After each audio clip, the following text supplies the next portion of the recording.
Uma vez eu vi um filósofo falando que nós somos as nossas escolhas, né?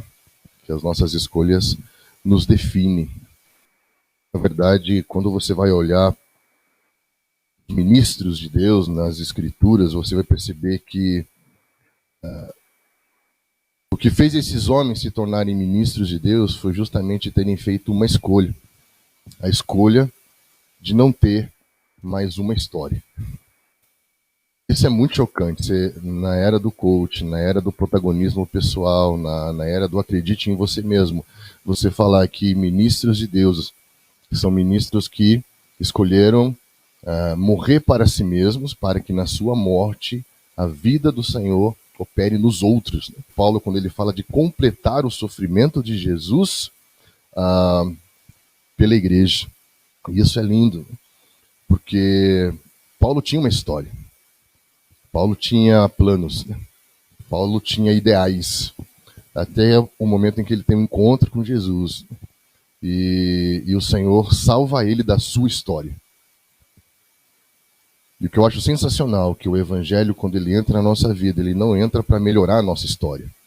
Ele não entra para ser o herói da nossa história e dizer agora a sua história vai mudar, agora vai ser um novo capítulo na sua história, agora a sua história vai ser diferente. Ele, na verdade, sempre quando ele entra na vida de alguém, ele entra para salvar esse alguém da sua própria história.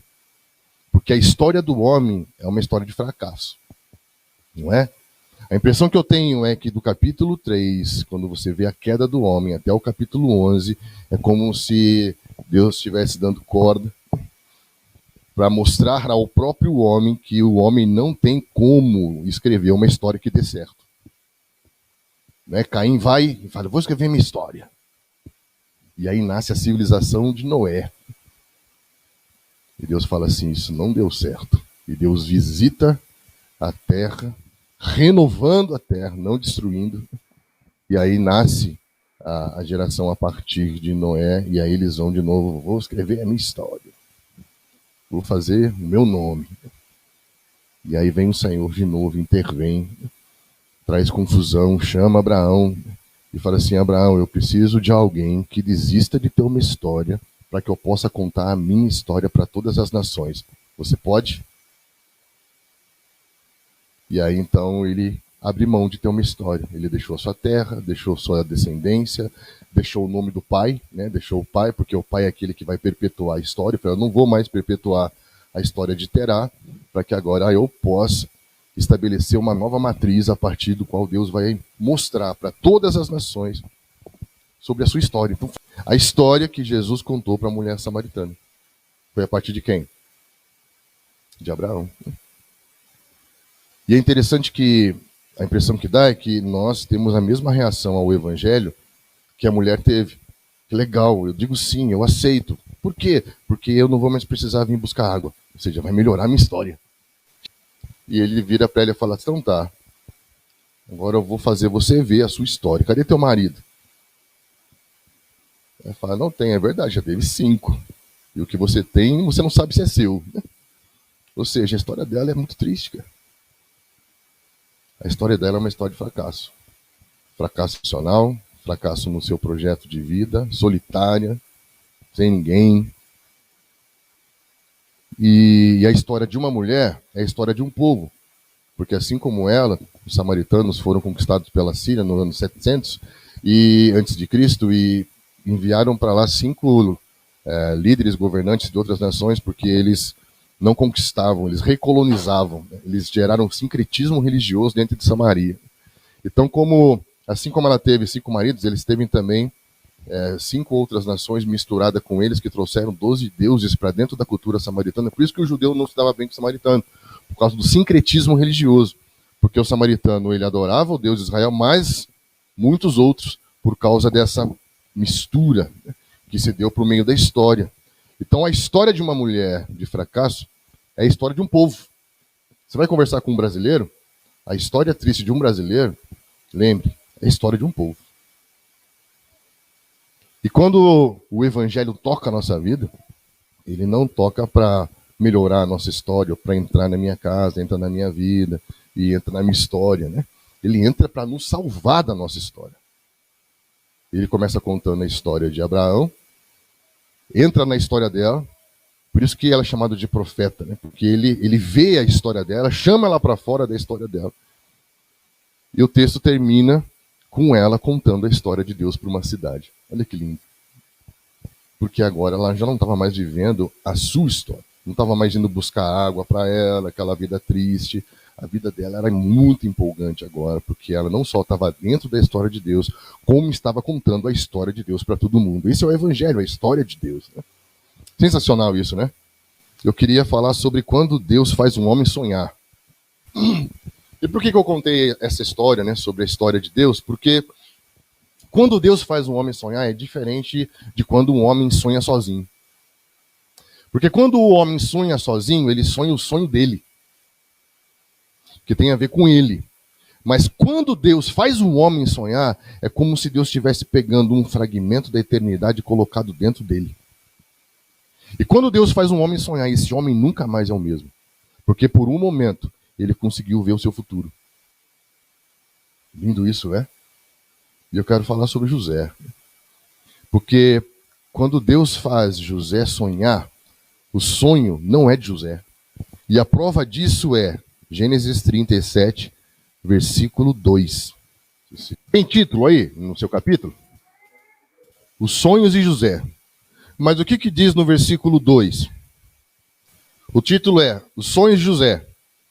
E a frase começa: esta é a história da família de Jacó. Percebe? José sonha, mas a história não é sobre ele.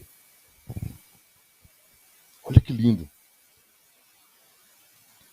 Quando Deus dá um sonho a um homem, quando Deus faz um homem sonhar, esse homem que sonha, ele não sonha a respeito de si, da sua própria história, mas ele sonha a respeito da história de Deus. Então, aparece 19 vezes sonhos em Gênesis, né? E só 2 vezes sonhos não estão presentes dentro do contexto da história de José. Então parece que Deus quis falar com a gente um pouco sobre isso. Porque Abraão, Isaac e Jacó eram pais que tinham uma promessa. E para que a promessa dos pais se cumprisse lá na frente, era necessário alguém que fosse uma pessoa de transição, sabe? Uma pessoa que topasse ser a vírgula e não o ponto final. E que desse aquela pausa para que a palavra pudesse prosperar. Sabe quando Deus cria e descansa no 7º dia para dar tempo daquilo que ele criou florescer? A melhor maneira de descansar é você contemplando a beleza daquilo que você fez e deixando aquilo que você fez prosperar, frutificar. Descansar é você parar e avaliar e contemplar a beleza do que Deus te fez fazer. Então, é como se José fosse uma pausa para que houvesse essa mudança de 70 para milhões, né? Como que vai se cumprir a promessa de uma nação se eu só tenho uma família? Então eu preciso de alguém que seja essa pessoa, esse homem ponte, esse homem vírgula, esse homem pausa, para que 70 homens possa virar 1 milhão de pessoas. E aí sim eu posso dar continuidade na minha história. Então isso é lindo. Porque quando ele vai falar que José sonhou, na verdade começa dizendo, essa é a história da família de Jacó. Primeira coisa que vai nos fazer entender quando o sonho é meu, ou quando o Deus me fez sonhar o plano dele. E eu aprendi isso aqui com o Kaká. Eu sempre tive muita dificuldade de falar sobre sonhos, né? Porque acho que quem sonha não planeja, quem não planeja não se organiza, quem não se organiza não trabalha, quem não trabalha não cumpre aquilo que sonha, né? E até tem aquela história, né, que a maior plantação de sonhos é o cemitério, né? Porque você enterra não pessoas, né, mas pessoas que viveram sonhando e na verdade nunca viveram o que sonharam de fato, porque sonharam, não se programaram, não se planejaram, não executaram. E eu sempre falei, Deus não tem sonho, Deus tem planos, Deus tem uma agenda, Deus tem um cronograma. Mas aí, conversando com o Kaká, ele falou assim, cara, e quando Deus coloca o plano dele dentro de um homem por meio de um sonho? Deus pode fazer um homem sonhar o plano dele. Assim, tá bom, você venceu. Diferente de quando o homem sonha sozinho, a partir das suas ambições pessoais, das suas dores, das suas rejeições, da sua necessidade de afirmação. Então, o sonho fala muito sobre o sonhador. O André fala muito isso, né, na psicologia, na psicanálise. Às vezes a pessoa vem contar um sonho que ela teve sobre você, mas o sonho fala mais sobre ela do que sobre você. Eu poderia arriscar que 80% dos sonhos falam sobre o sonhador e muito pouco fala sobre a figura com quem você sonha, né? Então, o homem, ele tem, né, consciente e inconscientemente, seus sonhos vão sempre falar sobre ele, até que Deus coloca um sonho dentro de alguém. Como que eu sei que eu estou conversando com alguém e que Deus fez aquela pessoa sonhar? Cara, Deus te fez sonhar isso. Isso não é seu. Deus te fez sonhar isso. Por quê? Porque ele não vai começar contando a história dele. Ele não vai conjugar a vida dele na primeira pessoa, porque eu fiz, porque eu dei, porque eu... Quando o cara começa a falar assim, o sonho é dele. Mas quando ele começa a falar, cara, tem uma história, começa a falar sobre a igreja, começa a falar sobre legado, começa a falar sobre continuidade. Quando ele entende que, na verdade, ele não é protagonista, que a história não é sobre ele, mas a história é sobre Deus, e que ele decidiu viver essa história de Deus e abrir mão da tentativa de uma história, você começa a dar atenção para essa pessoa, porque o que ela está falando foi Deus que colocou dentro dela. Não tem a ver com ela, mas tem a ver com o que Deus está fazendo. Então, quando Deus faz um homem sonhar, por um momento, esse alguém entra no futuro, vê o seu destino, e aí acabou sua vida. Porque você não consegue mais esquecer isso que você viu.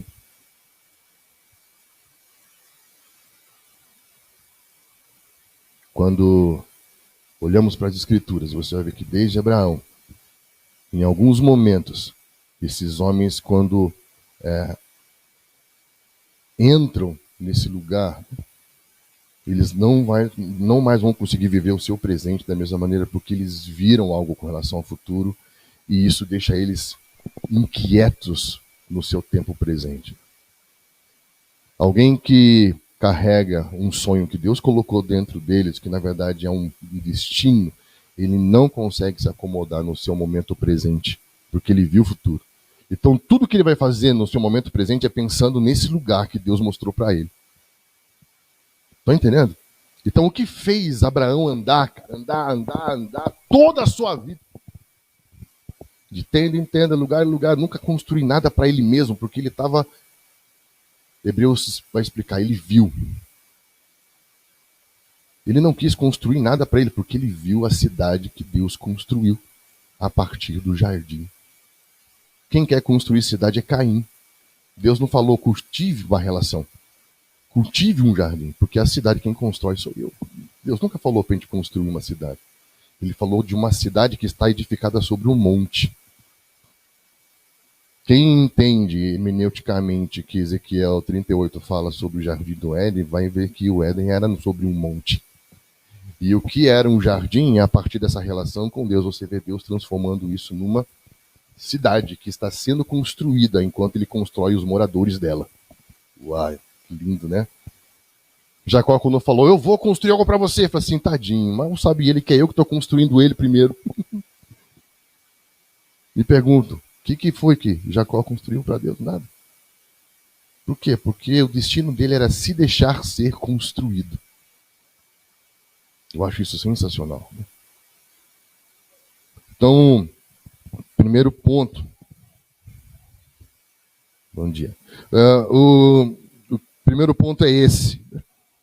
Abraão viu e ele andou sempre voltado para aquilo que Deus o fez ver. E assim José. José viu o seu destino. E aí um outro ponto. Quando Deus faz um homem sonhar, isso não tem a ver com ele, mas com a história de Deus. Quando Deus faz um homem sonhar, ele começa a ser admirado por quem vê o futuro e se torna um incômodo para quem souber Só vê e só vive o aqui e o agora. Quando Deus faz esse homem sonhar, ele começa a ser ainda mais admirado pelo seu pai. E ele começa a perturbar ainda mais os seus irmãos. Porque quando ele conta o sonho para sua família, ele fala assim, quer dizer que você vai governar sobre nós? E aí o texto fala que os irmãos tiveram ciúmes e o pai refletia. Porque o pai viu o futuro. Estão entendendo? Quem viu o futuro fica pensando, opa, agora quem só vive aqui ou agora, um estabanado, almático, né? Que vive a partir dessa sabedoria terrena, que é impulsiva, ciumenta, carnal, animal e demoníaca, como o Tiago fala, ele se sente incomodado com alguém que está vivendo uma outra história. Porque acha que essa pessoa se acha melhor que ele. Mas, na verdade, não é a pessoa que se acha melhor que ele. É ele que tem consciência de que não é nada. E, na verdade, vai acontecer o que a gente chama de identidade excludente. Quando eu encontro alguém que está vivendo a história de Deus com muita convicção e com muita energia, e eu sou um perdido, almático, errante, como um andarilho que não sabe para onde está indo, eu fico incomodado. Pessoa mal resolvida fica incomodada em conviver com gente resolvida. E aí o que vai acontecer? Como aconteceu com Jacó e Esaú. Quando Jacó se resolveu, Esaú teve que encontrar o caminho dele, porque ficou insuportável ficar no mesmo lugar que Jacó. Porque olhar para Jacó mostra o quanto ele está cheio de conflitos que precisa resolver. Ou seja, o problema de Esaú não era com Jacó. O problema de Caim não era com Abel. Todas essas pessoas eram pessoas que, para se sentirem melhor, tinha que eliminar do seu lado as pessoas que faziam ele se sentir mal. Estão entendendo? Para que eu me sinta melhor, eu preciso eliminar você da minha vida. E foi isso que eles fizeram com José. José era um problema? Não. O problema era que José estava vivendo a história de Deus. E isso incomoda quem está vivendo a sua própria história. Porque quem está vivendo a própria história acha que quem está entregando a vida para viver a história de Deus se sente melhor que ele. Mas, cara, não tem... Lembra de Davi e Saul? Davi viu algo. Estava vivendo a história de Deus. E Saul ficava, esse cara se acha melhor que eu. Esse cara não é bebê. Saul venceu milhares. Davi, 10 milhares. Grande coisa. Estão entendendo? Olha que chatice, velho. Pessoas que estão tentando ter que provar alguma coisa o tempo todo. Isso é muito cansativo. E pessoas que simplesmente estão vivendo a história de Deus acabam se tornando um incômodo para quem está tentando viver a sua própria história. E aí o que eles vão fazer? Quando Deus faz um homem sonhar, enquanto seus irmãos fazem planos, ele simplesmente obedece. Olha que lindo o que está escrito na sua Bíblia, no versículo 12, 13, do capítulo 37. Aqui, Jacó estava pedindo a José para que fosse ver como estava o trabalho dos seus irmãos. E você vê que como a opinião que você tem sobre a pessoa, sobre o outro, muitas vezes fala mais sobre o seu coração do que a pessoa. Né? José estava só obedecendo o pai. E o julgamento dos irmãos com relação a José é que ele era um X9. Não é? Que ele era traidor, que ele era ruim, que ele era mimado. Mas na verdade ele estava dizendo que, olha o que o texto fala, o pai dele pede. Seus irmãos estão apacentando o rebanho, perto de quem quero que você vá até lá. O que ele responde? Eis-me aqui. Uau. E enquanto ele diz, eis-me aqui. E era longe. Era longe. Eu não lembro agora, eu estava lendo esses dias, quantos quilômetros. Foram dias para achar os irmãos. Tanto é que o texto fala que eles perdeu. Ele fala o quê? Eis-me aqui. E vai. Quando ele começa a chegar perto, os seus irmãos começam a fazer planos contra ele. Então, quando Deus faz um homem sonhar, você entende que a sua vida consiste em dizer, eis-me aqui. Enquanto os homens que vivem a sua própria história seguem fazendo planos. E a gente sabe que por mais que o plano dos homens pareça de alguma maneira bom, sempre é de morte. Esse aqui era um plano de morte, literalmente. Mas Provérbios fala que ainda que pareça ser um plano bom, o seu fim é morte. Porque quando o homem passa a ter os seus próprios pensamentos e seguir seus próprios caminhos, Isaías vai dizer que os seus pensamentos são de iniquidade. E nos seus caminhos há derramamento de sangue. O que é isso? Morte. Não tem como essa história dar certo. Não tem como esse sonho terminar em algo bom. Porque é do homem, baseado nos planos do homem. Quando Deus faz um homem sonhar, a única coisa que ele vai dizer é o quê? Eis-me aqui. Homens que sonham planos de Deus.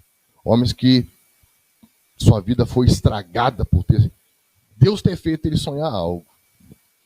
Como que eu sei quando Deus fez alguém sonhar e quando alguém tem o seu próprio sonho? Perguntando quais são os seus planos. Quando ele dizer, é só dizer eis-me aqui porque Deus falar. Então leve a sério o que esse cara está fazendo. Porque vai dar bom. Agora, quando tiver muito plano, assim, cara, me deu uma preguicinha aqui agora, acho que eu vou ali. Vou ali na esquina, antes que você me mande. Vai ver se eu estou na esquina. Eu já vou lá ver se você está na esquina antes de você mandar. E a gente se vê por aí, né? Então, quando Deus faz um homem sonhar, enquanto muitos fazem planos, ele simplesmente obedece. Isso é muito sério, né?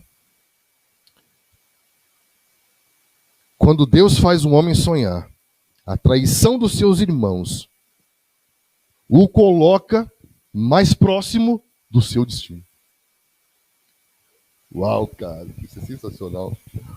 Quando Deus faz um homem sonhar, a traição dos seus irmãos coloca você um passo mais perto do seu destino.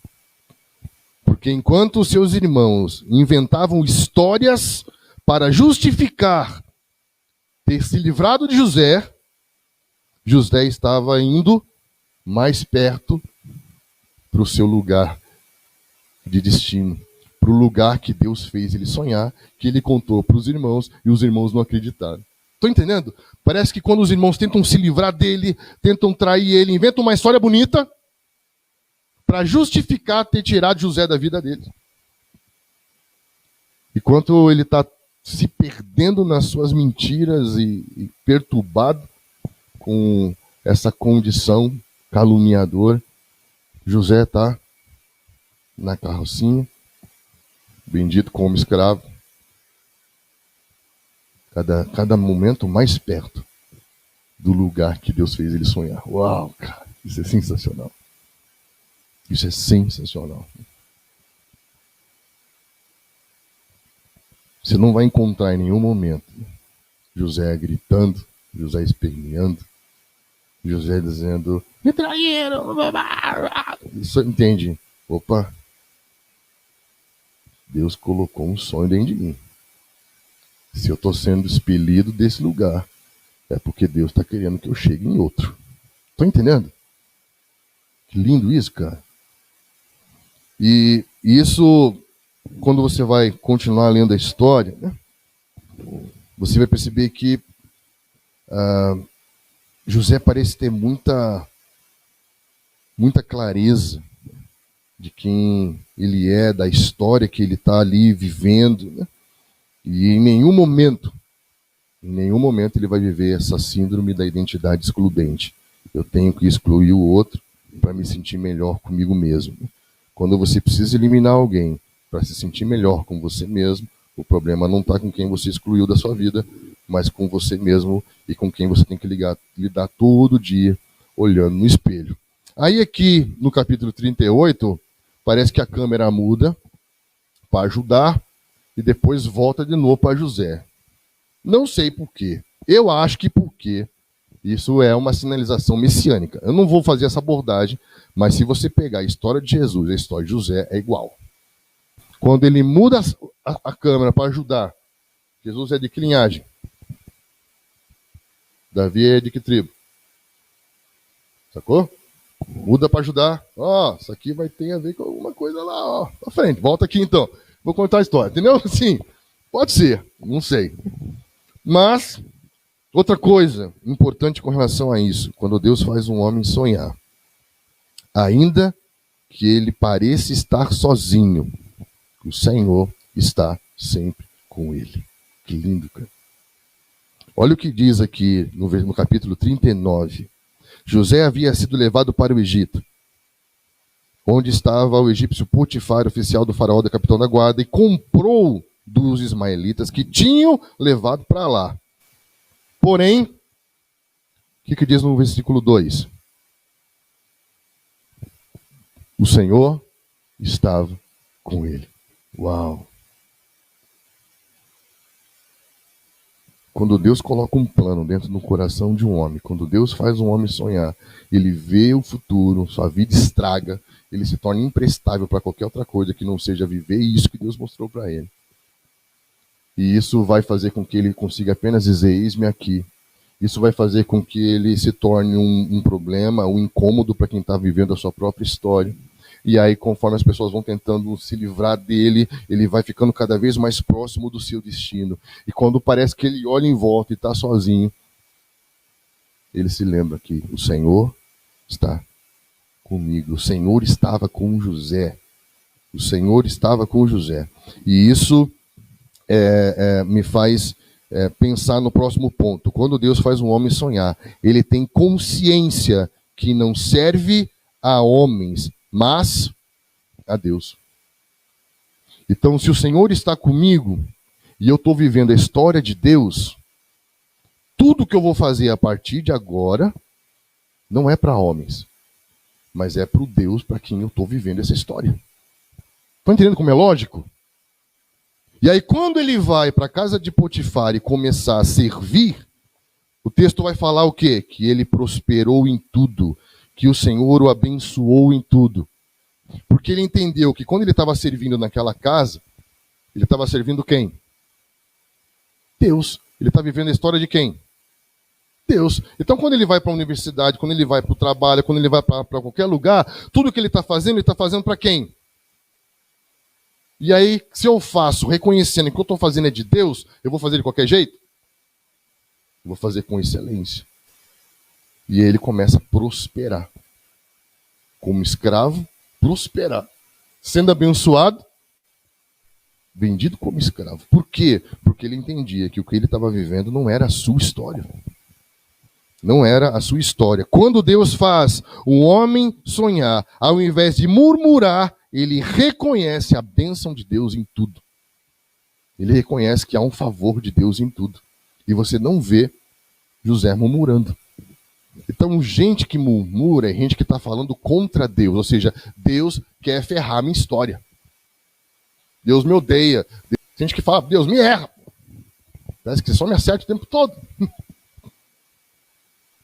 que ele está dizendo? Ele está murmurando. Murmurar é dar voz ao que você pensa contra Deus. Porque Deus está contra a sua história. E eu quero te dar uma notícia, tá mesmo. Por quê? Porque ele quer te salvar da sua história aqui.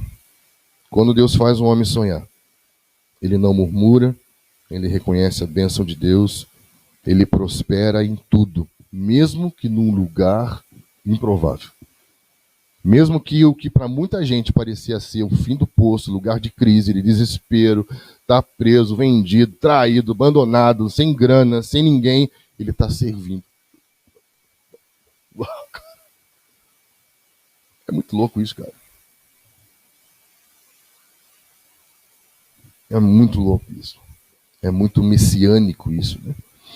Fala muito sobre cristianismo isso. Quanto mais você perde, parece que mais graça você encontra. Tá entendendo? Quando Deus faz alguém sonhar, parece que quanto mais essa pessoa parece estar perdendo aos olhos das pessoas, parece que mais ele está ganhando de Deus. Mais favor, mais favor, mais favor para aquele cara ali.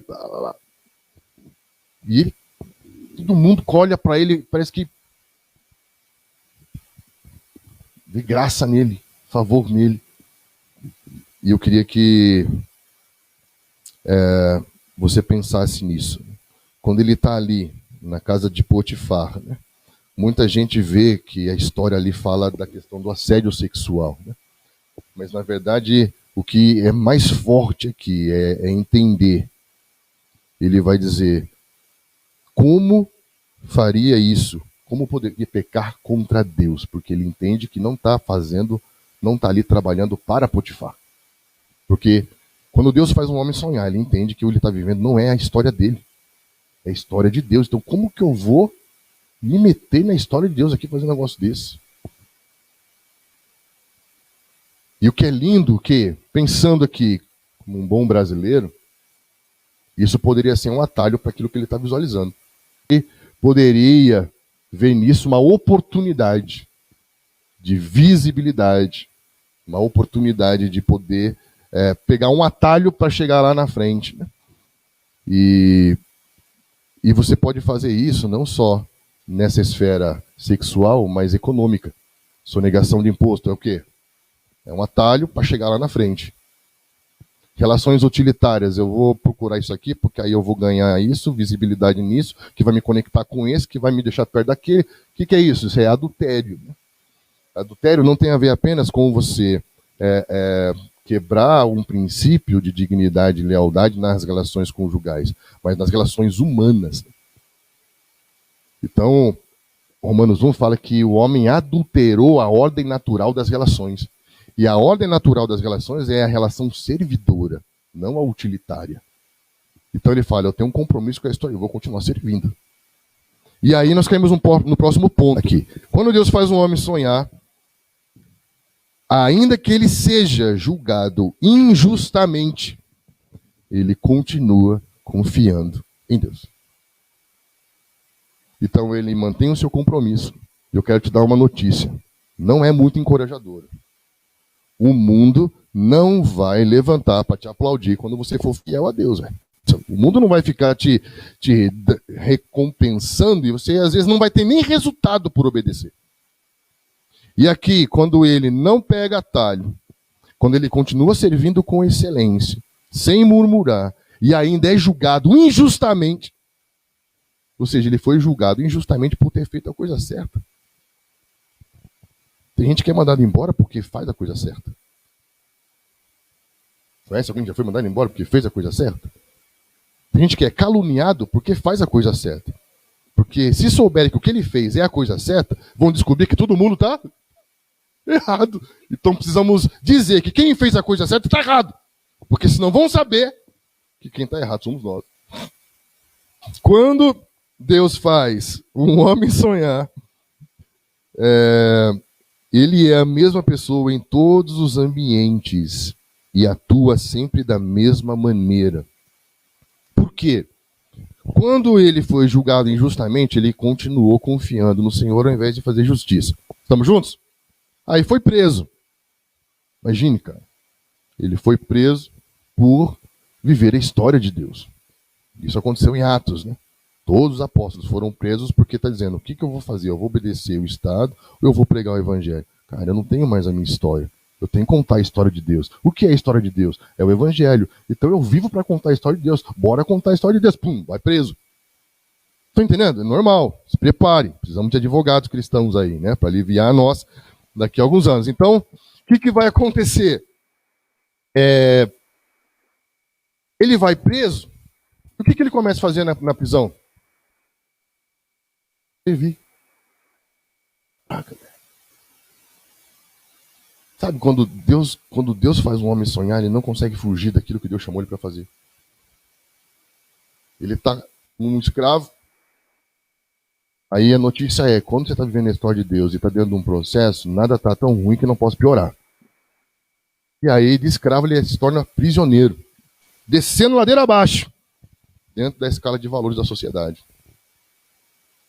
Só que a gente sabe que quanto mais alguém desce, qual é o final da história? Por isso que Jesus passou o Jordão, por isso que Josué passou o Jordão, porque a palavra Jordão significa aquele que desce. Quando você deixa Deus levar você lá para baixo, sem murmurar, quando chega lá embaixo, fala, vamos subir agora? Não é lindo?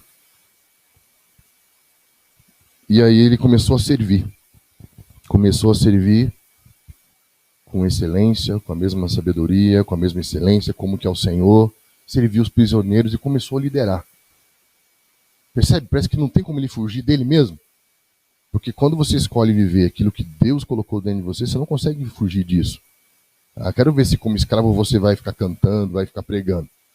Aí ele vai continuar fazendo aquilo lá. Mas eu quero ver se você como prisioneiro vai continuar servindo sem reclamar. Ele vai lá e continua. Que doideira, né? E aí acontece algo muito interessante. Ele vai encontrar com o copeiro do rei. Rola uma treta com o copeiro. Aí fala, prende esse cara. Briga com o copeiro. Aí daqui a pouco lá na frente fala assim, mas tô com uma saudade daquela comida que o copeiro faz, né? Traz ele de volta, né? Então foi um negócio assim, sabe aquelas coisas que acontecem assim, por impulso? Prende ele, miserável. Aí prende ele. Aí ele vai lá e encontra quem? Encontra José. Só que José não sabe que ele é o cara que fica do ladinho lá do que o faraó come. E aí acontece o que eu chamo de encontros estratégicos em lugares improváveis. Às vezes, quando você está num lugar improvável, você despreza as pessoas daquele lugar. Mas você não pode não saber que naquele lugar improvável que você não queria estar, é ali que você vai conhecer o cara que vai te ajudar a chegar onde você tem que chegar. Porque a gente julga pelas aparências. A gente julga pelos ambientes. Estão entendendo? E não desconsidere os encontros. Não desconsidere as pessoas que passam pela sua vida, porque lá na frente essa pode ser a pessoa que Deus vai usar para te colocar onde você tem que chegar. Um outro ponto aqui é mesmo que durante esse processo de construção do cara da história, né? Porque tem um caminho mais curto e um caminho mais longo. O caminho mais curto, Saul, ruim, errado. Davi, caminho mais longo, legal, deu certo. Estão entendendo? Qual caminho você quer? Percebe como a nossa tendência pós-moderna, imediatista, sempre quer pegar atalho, né? Mas nós temos que entender que existe um caminho para chegar onde nós temos que chegar. E quando Deus faz um homem sonhar, mesmo que pareça que você tenha sido esquecido pelas pessoas que você ajudou, Deus não esqueceu de você. O que acontece? Ele serve o copeiro, ajuda o copeiro. Daqui a pouco chega o mensageiro, o faraó quer que você vá. Ele olha, você vai para onde? Eu vou lá pro faraó. Lembra de mim, velho. Te ajudei, hein? É nóis. E o que acontece? O cara esquece dele, velho. Passam-se 2 anos. Ele poderia pensar, miserável. Você ajuda as pessoas, você dá aquele empurrão para as pessoas. Ele fez isso? Por quê? Porque ele estava vivendo a história de Deus. Quando Deus faz um homem sonhar, mesmo que pareça que as pessoas que você ajudou tenham esquecido de você, Deus não esquece. Foram 2 anos para chegar o momento certo da virada da mesa, em que numa noite ele dorme na prisão e acorda no palácio. E eu acho linda isso, cara. Eu acho linda essa história, porque quando Deus te faz sonhar aquilo que parece o seu fim, é apenas o começo. Quando você está numa prisão, sozinho, parece que não tem ninguém com você, e vou te dizer, acabou. Como o Davi na caverna de Adulão, né? Sozinho, sem ninguém, depois começa a entrar gente, quando ele vê tem 400 soldados ali dentro. Então, quando Deus faz um homem sonhar o que parece o seu fim, ele descobre que é apenas o começo. E quando ele está ali agora, de frente com o faraó, que parece que é o seu momento, ele vai dizer algo lindo no 41:16, né? Ele disse José, isso não depende de mim, mas Deus dará ao faraó uma resposta favorável. Quando ele chega no lugar, bem próximo, não é ainda, mas bem próximo do que ele sonhou, ele tem consciência de que chegar ali não tem a ver com ele. Porque ele olha para trás, é só derrota, velho. Já pensou nisso? Olhar para trás e falar, cara, minha vida é uma derrota. Mas de repente você olha para onde Deus te coloca e fala assim, isso não tem nada a ver comigo. Quando Deus faz um homem sonhar, mesmo que ele seja tentado a achar que estar ali tem a ver com ele, por ter ajudado alguém, ou por ter interpretado um sonho, ou por ter servido, ou por ter... Ele poderia ter pensado, né, eu fiz só coisas boas, estou aqui. Não, ele fala, isso não depende de mim. Estar aqui não tem a ver comigo. Eu vou orar e ver o que Deus vai falar. Ele não está preocupado, cara, eu tenho que aproveitar essa oportunidade. Meu Deus, eu vou falar qualquer coisa por enquanto, depois eu vejo se está certo ou não. Não poderia? Você dar uma profetada ali? Então, eu acho. Cara, ele é muito sincero, ele corre o risco de perder a chance da vida dele por temor e consciência e zelo pela história de Deus. Então, guarda isso. Quando Deus faz um homem sonhar, ele tem consciência de que tudo depende de Deus e não de si mesmo. Você vai perceber que quando Deus faz um homem sonhar a história de Deus, ainda que ele possa se vingar dos seus traidores, ele paga o mal com o bem. Igual Davi, né? Davi estava ali no fim da vida, ali no fim no fundo do poço, caverna de Adulão, sozinho. Aí começa a entrar gente, daqui a pouco entra Saul para defecar na frente dele. E você tem ali o rei que quer te matar com a calça arreada na sua frente. É só pegar a espada e cortar a cabeça dele. E o Solas fala, agora. O Senhor, Deus, deu ele na sua mão. Tem até uma interpretação bíblica para se vingar do irmão. Tipo sabor de mel, né? Ou seja, você tem ali uma abordagem bíblica para fazer o mal para o outro. Desejar o mal para o outro. E Davi fala assim, jamais farei isso contra o Senhor. Ele até tenta, depois se arrepende. E aí Saul olha para ele e fala, de fato, você é melhor do que eu. Porque eu não faria isso. E você vai perceber que quando Deus faz um homem sonhar, ele entende que quando ele vai encontrar com as pessoas que fizeram mal para ele, ele vai dizer isso aqui, eu acho sensacional, sensacional. Ele diz aqui, quer ver? 45:8, ele diz assim, não foram vocês que me mandaram para cá. Uau. Ele estava vivendo a história de quem? Deus. Então quem escreve a história de Deus?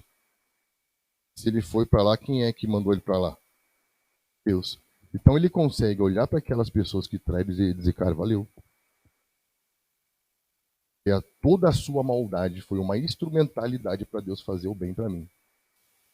Mesmo que no processo parecesse não ser bom, mas o fim da história é feliz. O reino de Deus é a única história que tem, de fato, o final feliz.